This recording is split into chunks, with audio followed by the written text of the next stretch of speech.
Hi, Evan. What do you do when the D word comes up, at least in the heat of an argument? How do you know when your relationship is over?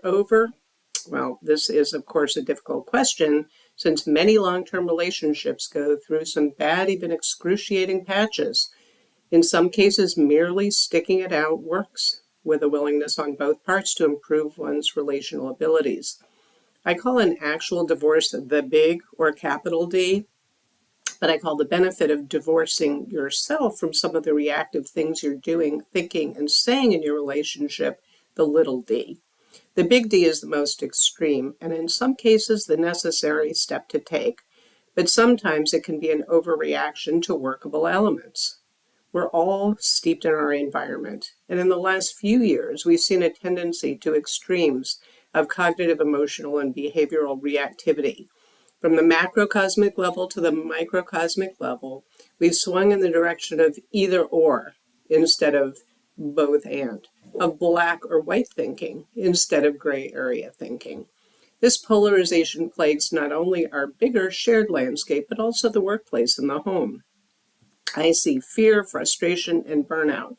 We're afraid to lose control, afraid others aren't looking out for our best interests. We're scared of losing our way of life, freedom, and traditions, and afraid that we don't matter.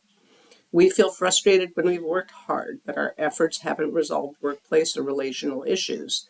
Pushed to any extreme, quitting may seem like the only option. We don't see how to step back and regroup. We just want the pain to end. We want divorce with a capital D, divorce the partner or the job or the friendship or reading the newspaper. If we want to pivot to lowercase d, then we need to reorient. We need to view the pressures we experience as shaping influences rather than crushing ones. We need to use our voices to set reasonable limits for ourselves. Doing your best, for example, lies in a gray area. Your best is equal to your healthy best. Your best is not more than you can do healthily. It is not less. When you are hardworking on your self-care as well as your relationships and your job, you dignify all the important areas of your life with the respect they deserve. Burnout comes with doing more than your healthy best. This means you're trying to do the task of two or three or many. You may be able to help, but it's important to realize that you may not be able to resolve the problem. You do not have to sacrifice your entire life for the good of others. Speak up honestly about your limits. Don't quietly quit. Bosses and spouses know when you're serious and not just lightly complaining. Couples may have conflicts of interest about many things. One spouse never wants to go out, the other wants adventures and socializing, so gets depressed and does nothing. Well, even if it doesn't seem ideal to go it alone, it's better than limiting yourself. That's gray area thinking. Couples frequently argue over where it's okay to spend money. If there's only one decider, then that person has all the say, and the other one feels disempowered.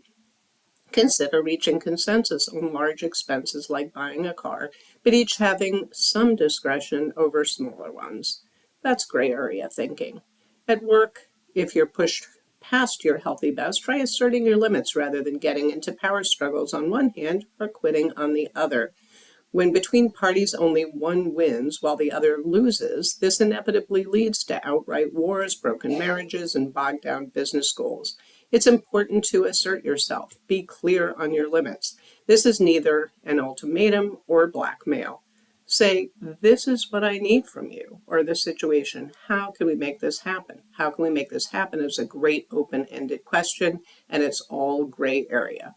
This is Lisa Margot from Head Scratcher's Corner with another appetizer for thought for intimate couples. Stay attuned for the next one. Thank you.